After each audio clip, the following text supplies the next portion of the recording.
So a couple months go by, I applied to Dr. Galton's lab and I do the first round of interviews and second round of interviews. And then during the second round of interviews, I have these two women interviewing me.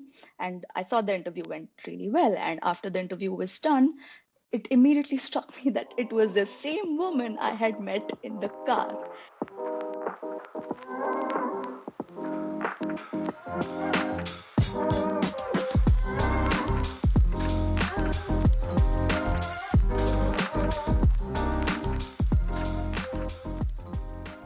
All right, welcome everyone to the Bioinformatics Lab podcast. I'm Kevin Libwitt from Theogent, and today we are joined by Sharvari Narendra from UVA's Bioinformatics core there.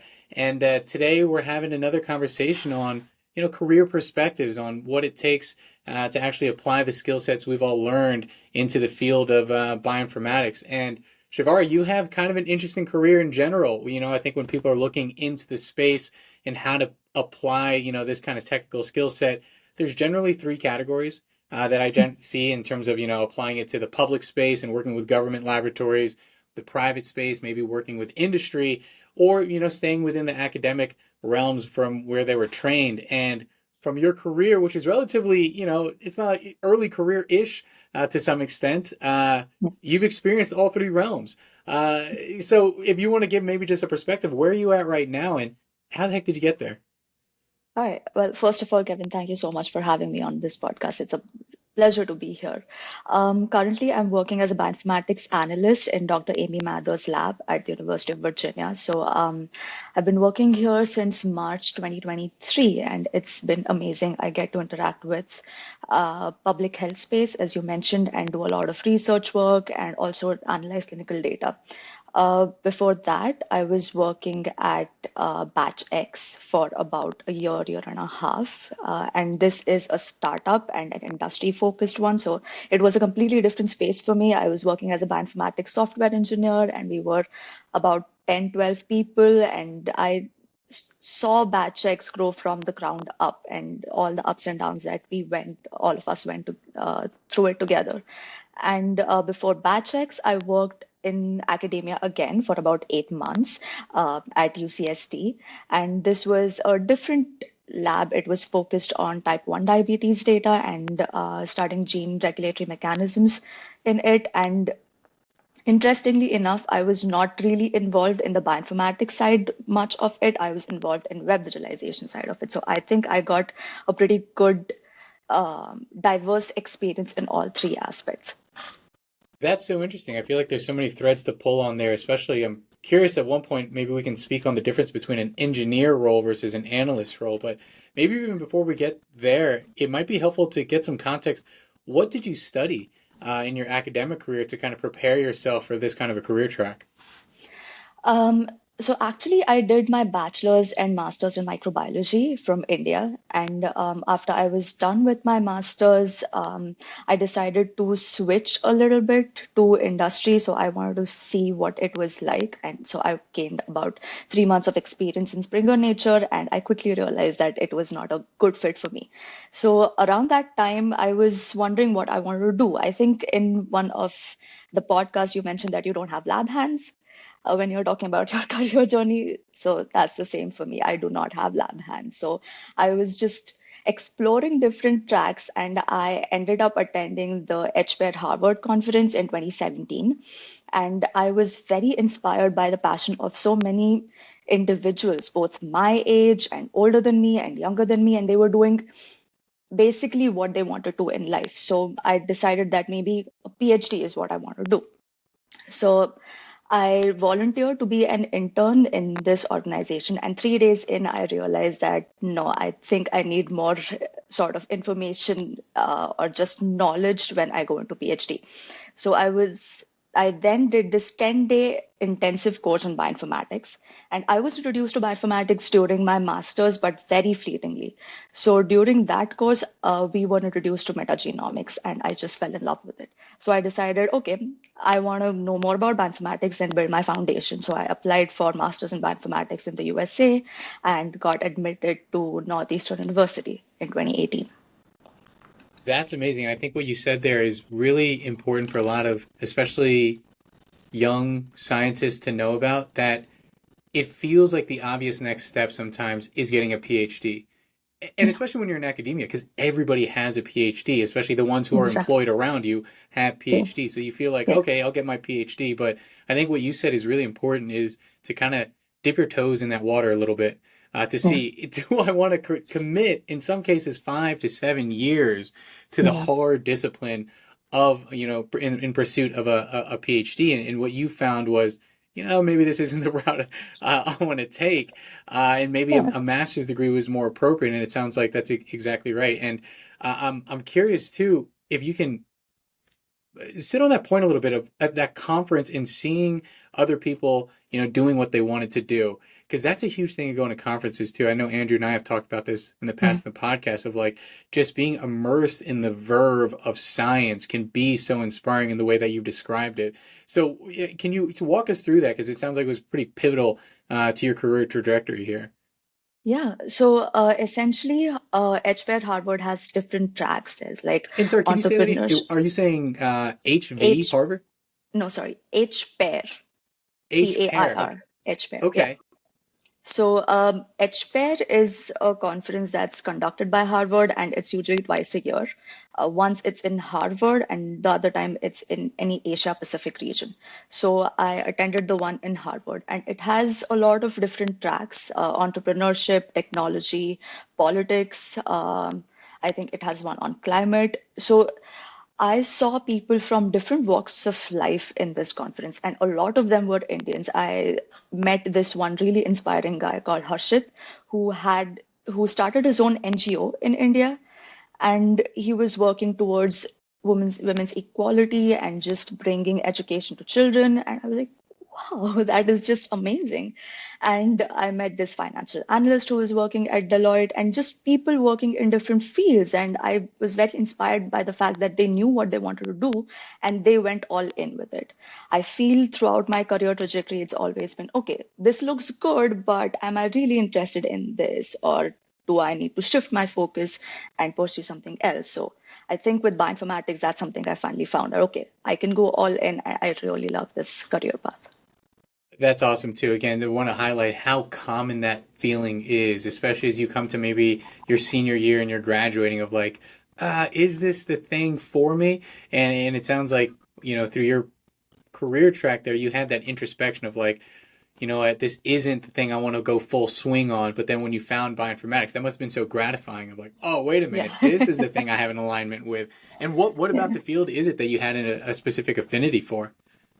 I think I really, really enjoy the fact that I can study biological data on a computer and at such a granular level, because that's something, I mean, aside from being able to view things in the wet lab, it's so important to analyze data afterwards that I love the feeling that I can maybe tweak a few things and be able to look deeper into what's going on, but at a biological level, because that's like the extrapolation of that to a real life thing is pretty amazing. Yeah, absolutely. And I think not having lab hands, you and I in that same category, it kind of Yeah, forces us, hey, if we want to be in the sciences, we better pick up some kind of computational skill here along the way. yeah. And so going into your master's program, it sounds like you were drawn by the passion of the field in general. Did you have careers in mind? Okay, once I get into this master's program at the end of this, I'll position myself well for this kind of career, or were you just kind of like, hey, I'm going to find something on the back end. I want to learn this first? I think the latter. I mean, I went in sort of with an open mind and I just wanted to know what was going on. But one of the main things that sort of shaped me throughout my master's is this wonderful internship that I got to do at McLean Hospital, because that was the first time that I was exposed to real biological data. So during master's course, it's not always that you get to analyze big data or have an idea about, okay, you have this data, what do you want to get from it? It's usually directed or given to you. So I think I just doing that research independently, because I was the only bioinformatician during my internship, and gaining more of that world, just world exposure to bioinformatics was important for me, I think. And that sort of helped me gain confidence that, okay, you know what, this is what bioinformatics in real world is all about. And now I can go out and apply the same and maybe just shape my thought process accordingly. You and I have a really similar track in that I also got entrenched in my program just because I had an amazing mentor who gave me that opportunity to explore at JMU and Dr. James Hmm. Herrick. And I did not know exactly the ways in which I was going to apply the skill sets I Hmm. was learning. I was just so entrenched and I love this opportunity to learn this. And then it was also an internship that got me exposed to the professional world. I had an internship, the big data, what was it? The governor's big data internship or whatever, Governor McAuliffe in Virginia back in Right. 2015, in an effort to bring these skill sets to application in public health and public endeavors.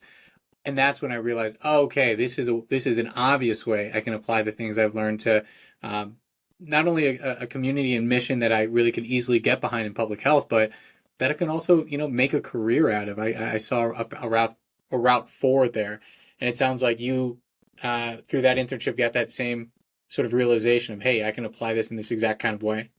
Yeah, yeah, absolutely. I mean, it's not it's not as straightforward as, okay, you have this pipeline, you just put your data in, you get the output out, and then you give it to your supervisors and let them do whatever they want with Yeah. it. But it's more about building that creative thought process and just thinking out of the box as to how you can apply bioinformatics to the data that you have. I think that's the first time I got that exposure during my internship. And it just blew my mind that there is so much more to the world of bioinformatics than what we're taught essentially in masters. Yeah, the creative component too, I think, is not often highlighted, and because it's a science and it feels like this rigorous sort of ivory tower type of endeavor, but the creativity is a major component to it. Before I Mm. got into bioinformatics, my first love was literature and like writing and things like that. And I always find it so interesting that whenever I have to sort of architect a workflow or design some level of software, to me it feels very similar to writing an essay where I'm putting a structure out. I need to have a narrative flow of where the data is coming from, where it's going to next, and all the like, that I feel like to some degree I'm using the same mental capacities. Actually, so far, uh, I took this parallel really far in a recent training I did. I don't know if you're familiar with Joseph Campbell and the hero's journey. No, I'm not. It's this like narrative construct of like it starts with a call to action. Somebody goes into the abyss of the unknown, they fight their challenges and demons, and they come back reemerge as like Okay. a new person. It's like a real narrative framework that you'll see in like Star Wars, The Lion King, or whatever it is. And Okay. in this training, I made the analogy of the hero's journey of these common stages we all go through of going into the unknown and bringing those lessons back into the known, and I Yeah. mapped that to the developer's journey. And the way I described it is leaving the safety of your production environment, going into Mm. the unknown of a development environment, learning all the things you need to do, and then bringing those changes back into production. So all that to say, there's so much room for creativity in the field that I don't Absolutely. think a lot of people realize because of how like I said, academic it can seem. But it sounds like in your end, you were exposed to that creativity, and you thought this world is bigger than I even realized.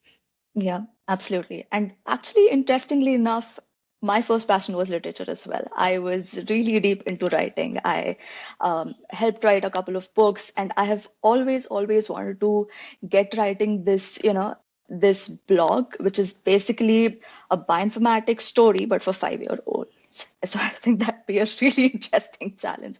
But yeah, I think it's very important to harness that creative thinking in bioinformatics because not a lot of people think that that's something that you're capable of doing, especially in with computers and biological data that's so straightforward and answers that you think you want to know. But there's so much more you can do. That's awesome. By the way, bioinformatics book for 5-year-olds. I've got a young daughter, so whenever that comes out, Yeah, I'll be sure to get a signed copy I see. from your end. And it's so cool to hear that too, because I think again in the sciences it could be sometimes perceived as this like rigidity to it, because of course it's down to a science, as it were. But whenever you're on the edges of application of a certain field, there's so much wiggle room. There's artistic license to some degree that you have to take as you're applying your skill set. And what I've seen is the people who are really pushing things forward, they're so creative. They're avant-garde in the ways in which they're making the types of connections. So, and I think that's often helpful to see people who have, you know, experiences outside of explicitly sciences. In your case, in my case as well, literature was such a love. And I think the way you're describing it, we both bring that kind of mindset to even our technical development work. Yeah, yeah, I absolutely agree. And I think sometimes what happens is bioinformatics feels so far connected that you have to bring in these real world examples to make those connections. So I think you mentioned that in one of the podcasts where Torsten Seaman used the candy example for phylogenetic trees or something like that. And I think that's something that's also a different creative way of just harnessing whatever bioinformatics knowledge we have. Fortune's another great example where there's creativity just imbued in his software. Like even down Yeah, to like the funny messages he writes to I stand it love out. it. Yeah, they I feel like love it. Easter eggs. Every time it is different, and I make sure that even though I know that my pipeline is running successfully, I make sure that I'll go and check out the error messages that are generated because that is fantastic. I know it's fun. It just feels like a nice little surprise, and it's just like he's got a level of humor in there Yeah, yeah. that is clear. So, all right, I think yeah. Getting back to the career side, I'm curious how has this influenced your career decisions? You know the literature or the non scientific components of everything that is Shivari there. Whenever you exited your master's program, you had I'd imagine a number of opportunities in front of you. How did Mhm. you make that decision for the next step, and to what degree did your love for creativity inform that decision? I think what happened was after my master's was done, it was immediately COVID. So we didn't have a lot of opportunities to begin with. So it was about, beggars can't be choosers. Uh, but thankfully, I got into a really, really great lab at UCSD. And I think what I did was I brought the creativity that I wanted to implement into the web visualization that I got to do there. So that my supervisor was very happy with the gene expression profiling app that I created using R Shiny, and it was more about thinking about what the user wants to see and how easily he can navigate the data and how simplistically I can represent such complicated single nuclear RNA and single nuclear ATAC-seq data. So I think that's a level of creativity that I could bring into my first job. That's fascinating too, because you're talking about being in a lab, but you're not doing bioinformatics as it were. You're doing front end design and web Yeah. application. You mentioned R Shiny. Maybe there's a JavaScript component to this as well. I'm guessing. So, Mhm. can you speak about how did those skill sets you learned in your master's program map to front end design and application development? So we didn't really learn much about R Shiny during not my master's, but it was the first time I used R, and I loved R more than Python during my Hot internship. take. Yeah, I still do. I think it's mainly because I was exposed to R first than I was to Python, and I just find it slightly easier. But yeah, so during my internship, I used a lot of DSeq, and all of that is done in R. So I decided to explore what else is there in R. So I came across R Shiny, and then I developed small visualizations for my supervisor because he doesn't have a lot of bioinformatics background. So I thought, okay, instead of me having to explain everything to him, maybe I can give him an app that he can tweak by himself. So that was the first experience I got, and I think I put that on my resume. And my uh, the lab that I was working in UCSD was collaborating with another lab, and they had published a paper and they wanted to sort of create a visualization app for the data that was published in that paper. So my supervisor gave me that task, and then I just built off of the experience that I had. That's kind of interesting. So, and he was, or at least the goal of the lab was to build a application for other researchers in the space as well. Yes, absolutely. So it was more about just showing the data that we had generated and making sure that others had access to the data. They could see what sort of changes there were in the data, how they could just navigate through everything and maybe contact us if they had any questions. And was it meant to be sort of an interoperable distributed resource, or was it something that was maybe hosted on your laboratory server and people can go to it and just access it through the web? It was hosted on our lab server. Yeah, Got it. That's really cool though too, because there's a almost a product lean to your yeah, laboratory in ways that not a lot of laboratories do that. I think you're seeing more and more of that in the sort of international collaboration spirit, but generally people's like lab experiences, hey, you're writing something for that publication on that specific data and not to necessarily always be a community resource. So that's really yeah. interesting. Actually, so the lab that I worked in, which is Golden Lab, they have produced a database for type 1 and type 2 diabetes. So they have all kinds of data there. So basically, this web app was linked to it or sort of was an accessory to it. Got it. And then, so then what led you then to your next step? Was the next step to the startup community? So I thought I gained a fair amount of experience in just research and academic setting, and I wanted to, um, I guess, get more experience with doing bioinformatics analysis as and in an industry. So I started applying for jobs, and I came across this post on LinkedIn by the CEO who said that they were looking for bioinformatics engineers. So I reached out to him and then gave my interview, and I got the job, and it was a really, really great experience. I think BatchX was one of the most amazing experiences that I've had. Speak to that, and I'm also curious. Like that was your first jump. It sounds like out of academia. Was it a Yeah. stark contrast in, you know, the culture or maybe the direction and incentives? I'd imagine were pretty different in terms of what got people running and what got your group running towards a specific project and goal.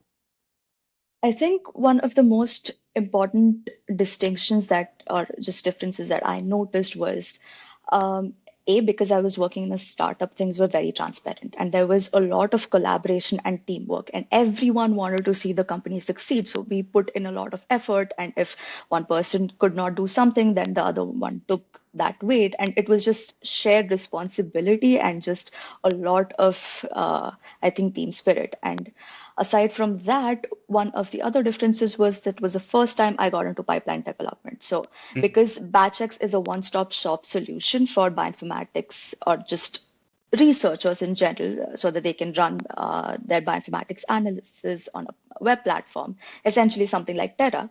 I got a lot of experience in pipeline development using SnakeMake, building Docker images, and that was, I think, amazing. And I got to interact with a lot of clients directly because I had to explain to them what my pipeline does and help them run their analysis and improve upon my pipeline based on the feedback that they gave me.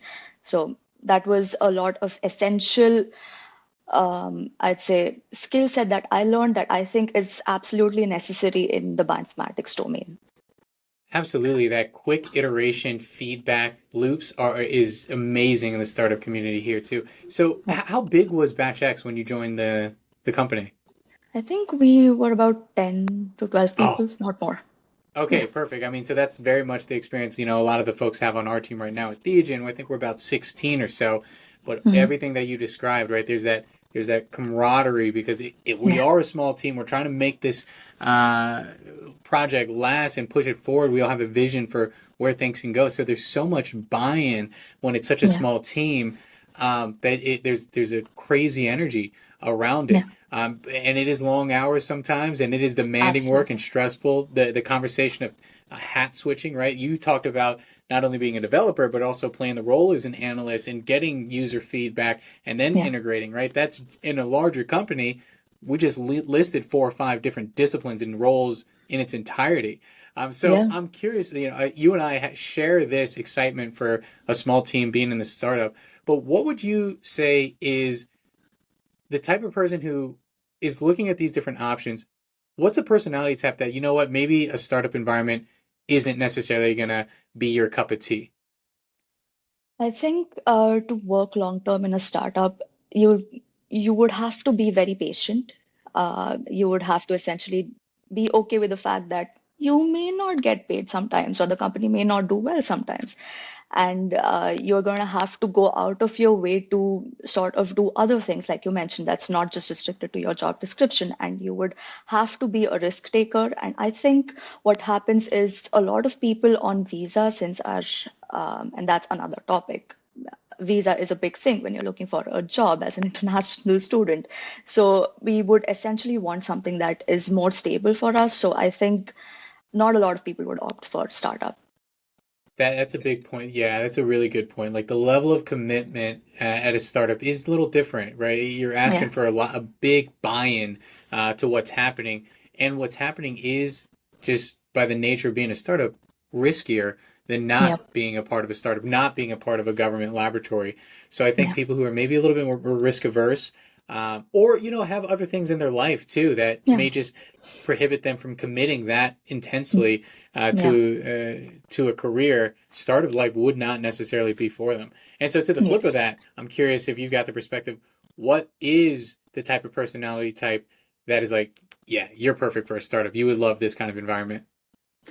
I think aside from what I mentioned, you would also have to be really creative, because, and you're going to have to think about different ways, because it's like we talked about, it's not just about you in the startup. Sure, your growth is important, but what we're working towards is making sure that the company progresses. So you're going to have to think outside the box and bring in other ideas, do research in the field and know what's going on. So, for example, a lot of the times what we did was we had discussions. Okay, a lot of researchers are using XYZ pipeline. Can we implement that so that we can get those researchers, or go out of your way and contact people so that they can use the platform? Just a lot of long hours, a lot of sleepless nights sometimes, but knowing that you don't have to be necessarily disappointed when things don't go your way, but you're going to have to be patient and, hope for the best because you've put in a lot of work. I think that's right. Yeah, having a bit of a short-term memory, but like long-term vision is often Yeah, helpful. Where because on both sides of that coin, like you don't want to have the lows just destroy you because there's going to be a lot of disappointment in front of you because you're experimenting a yeah, lot of the time. But at the same token, you don't want the wins to just like take you all the way to cloud nine. You think, all right, this thing's perfect and this is where I got to live because it could be very volatile day to yes, day. Especially it sounds like when you joined that company it sounds like right around the pandemic hmm, time, 2021 or so. yeah, yeah. Yeah, I so joined in all the more 2021. intense of a Yes, absolutely. volatility through a company. So yeah, so uh, the incentives, that's something we spoke about too. Like, we talked about the pace a little bit here, but in terms of, people, I think, especially in academia, there's a scene of like, you don't you can view industry as like almost selling out. It's like, oh, these guys are only bottom line driven, and that's certainly the perspective I had. Like I wanted to be a pure scientist, but I think what Yeah, I came to learn is like, yeah, you can be bottom line driven and see a company thrive while in pursuit of a larger mission, and that's certainly what we're trying to do here at Theogen. Is yeah, we have the business model is what we feel allows us to accomplish the things we want to do in yeah, terms of gaining the most or taking advantage of the potential of genomic data mm, throughout the scientific endeavors, be it human health or otherwise. Um, mm. but yeah, I don't know if that sparks any kind of train of thought on your end in terms of the incentives versus in academia versus industry there, and how maybe being bottom line driven changed things. Um, well, I mean, industry is not always, I think industry people are not always the bad guys. There's a lot of good that you can do with the work that you do. And what happens is sometimes, aside from startups, you have big companies, and you feel like you are one amongst like a million people in that company, and your work really doesn't matter. But that's not the case. I think everything you do is essential to making sure that a good or product that helps society comes out of the company. And I think that's something that's everywhere. That's not just in industry. That's also in research. So then, what do you feel delineates the experience of being in research in an academic lab like your time at UCSD versus being at Batch X? I think flexibility as to what you can do. There's more flexibility in academia because you work in research, and there are more things that you can experiment. And if you have, um, if you have a train of thought that you want to follow or a certain line of work that you want to do and your supervisor is on board, you can go ahead and do that. But in industry, there's usually certain set goals. So even though you may want to follow something, you're going to have to stick to what is required at that point in time. And I think another big thing is with startups, you don't have a lot of time to take off. You're going to have to Mm. learn things really quickly. Mm. Yeah, yeah, yeah. The ramp up. There's always a sense of urgency. Yes. I think so. That's also probably something in terms of, knowing yourself, whether or not you want to jump into a startup. I think again, you and I, we have an affinity towards it, but like, I think for anyone listening, I don't want to over romanticize the startup. Like if it's not your gig, a lot of people should know that about themselves. Hey, I'm Yeah. not somebody who wants to live in a sense of urgency all the time. I prefer maybe a slower pace to give yourself that space Yeah. and to think about just generally driven curiosity, which is really where the academic position helps to flourish as opposed to maybe being in a startup. So, with that, Batch X, how long were you there? And then what led you kind of to your next step in where you're at now? So I joined May of 2021. I was, I think, about a year or more in Mm-hmm. Batch X. Yeah, 1.5 years, I'd say, because I joined UVA in March of 2023. And I think I mentioned this, that startups have this ebb and flow. So Yeah. we kind of got together and we thought that the company may not be doing that well. So it may be time for people, especially on visas, to start looking at different opportunities that they could explore.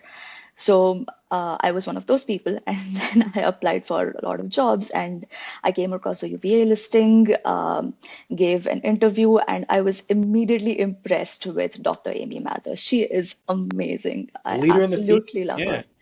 Yes, she's fantastic. And I have always wanted to work with microbiological data just hands on.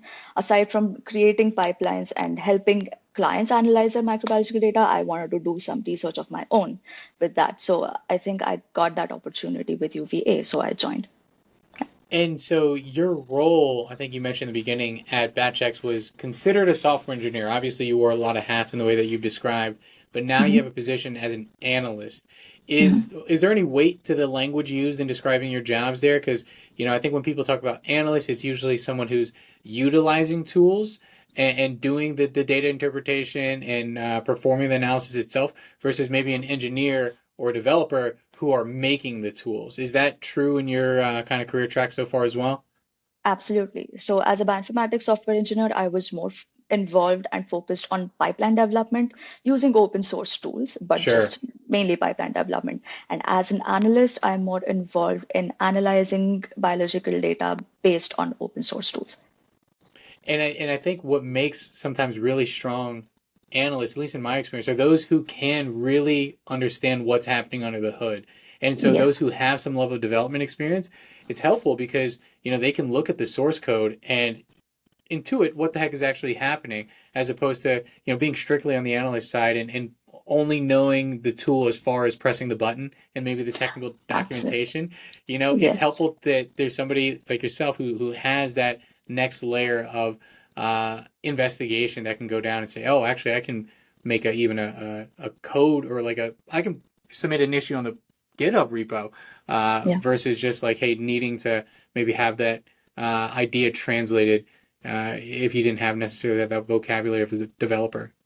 Absolutely. I think that was sort of misconception I had when I began in the field that, there's so many bioinformatics tools that you have. Why do I need to do and make any changes to it or create something of my own? Because a lot of problems have already been solved. So I can just use it and put in the default parameters and do the analysis and give my output. But that's really not the case. When you have to understand what the tool is doing, I think at least to a certain level, and you need to understand how to make changes to it based on what data you're analyzing and what outputs you're getting.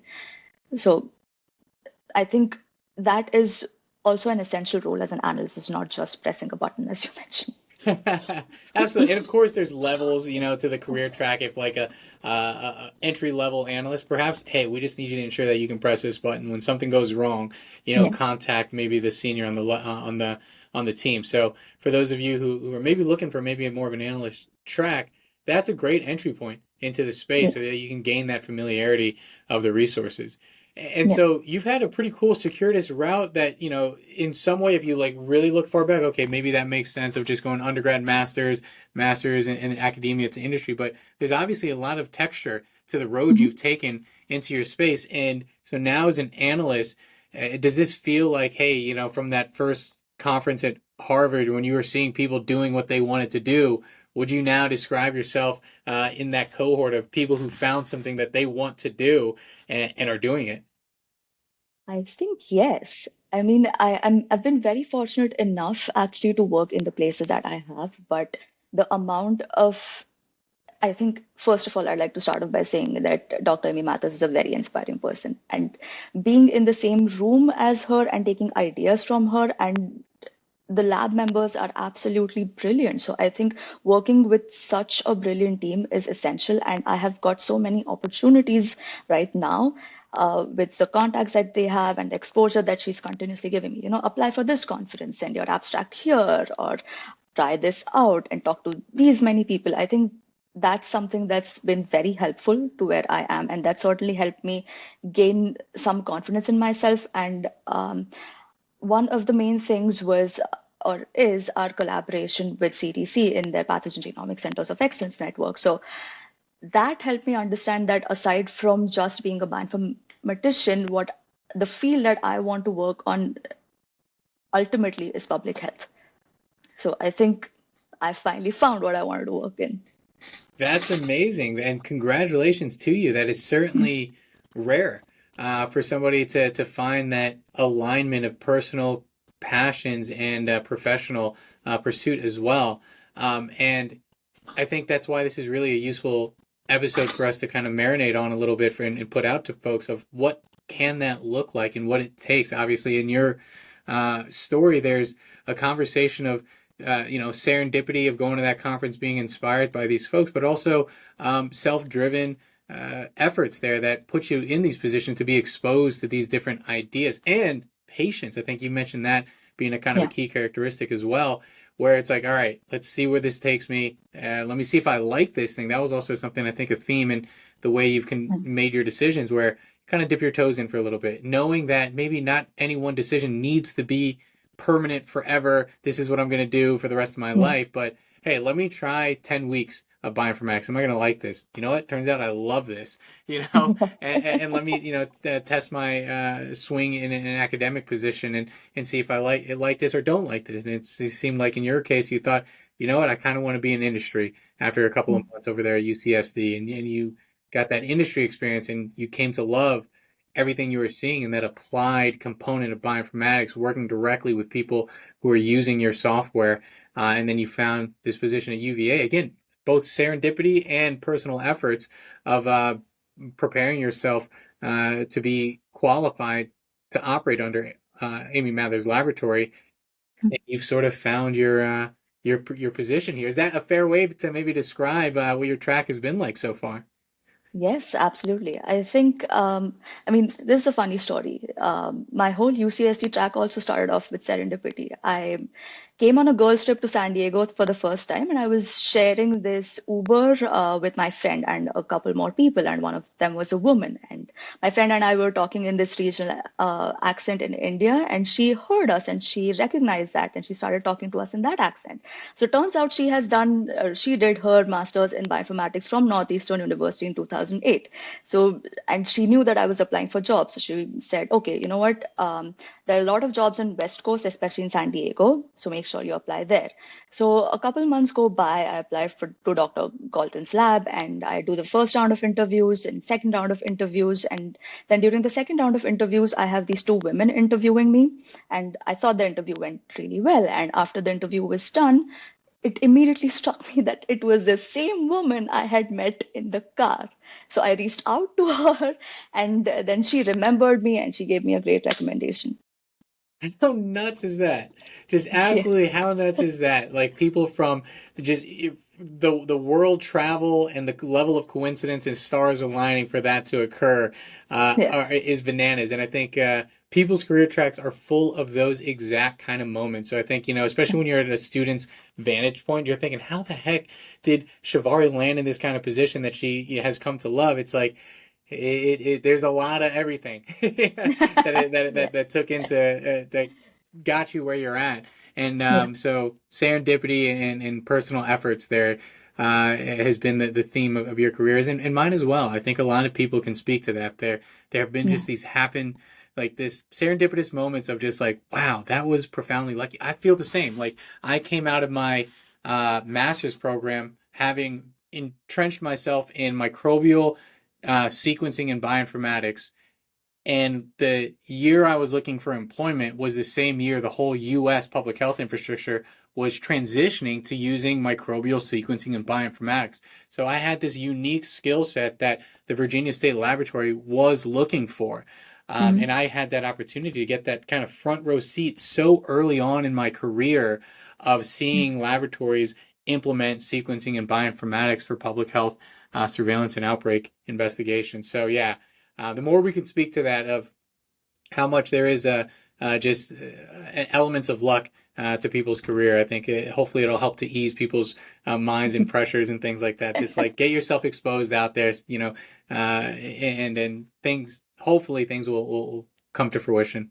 Yeah, absolutely. And I think it's also important that you keep yourself open to opportunities, Yeah, especially those that seem intimidating. So, even though you had the great skill set that you mentioned, I think the fact that you were open to that opportunity played a huge role. If you thought that, okay, this seems a little too much for me or too intimidating, you would not have gone through with it. And I think it's important to just put yourself out there and see what else is there and just make sure that you grab everything that you can get. especially early in your career when I Yeah. think you mentioned like beggars can't be choosers. Like when you're coming out of school, you don't have that much to add to a company quite yet. So you're Yeah. really in the learning stage still. And so having that a little bit of that humility is really helpful of like, I'm going Yeah. to take this as an opportunity to learn as much as I can and to get exposure to the field. And then from there, you can kind of increase your surface area to the types of opportunities that you have in front of you for the next step. So Sharvari, this was an incredible conversation. I'm glad we set this up. Hopefully, this is definitely going to be helpful for folks, even helpful for me to, again, just reflect on your career, my career, and the ways in which we've gotten the sort of opportunities we have and have found careers we are very much inspired by and excited to be a part of. So, is there anything else you want to add to this context before we close out today here? I think I just encourage a lot of folks, especially early career professionals in bioinformatics, to go out there and attend conferences, do a lot of networking, and just learn as much as you can because it's very important. Absolutely. Very well said. And for everyone here, I think we can say we'll be waiting for that book, Bioinformatics for 5-year-olds. And if ever you start putting that blog out, you'll Yeah. certainly have a subscriber here. So thanks for that. Right. And we'll see everybody in the next one.